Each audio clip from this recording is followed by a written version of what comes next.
প্রতি বছর রমজান মাস এলেই একটা অভিযোগ সবথেকে বেশি শোনা যায়, নিত্যপণ্যের বাজারে আগুন। সব কিছুর দাম যেন হঠাৎ করেই লাফিয়ে বাড়ে। এবছরের পরিস্থিতি কেমন?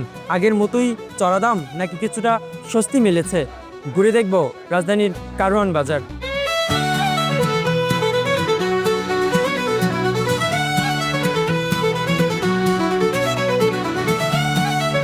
না, এই বছর দাম অন্যান্য বছরের তুলনায় আরও বেশি।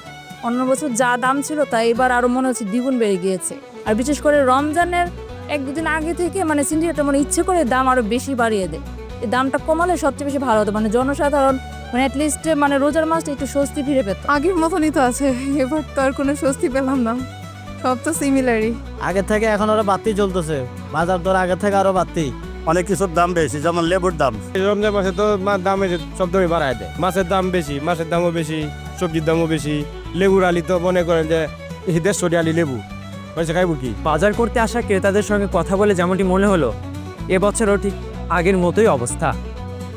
আপনার এলাকার কি খবর জানাতে পারেন কমেন্ট বক্সে।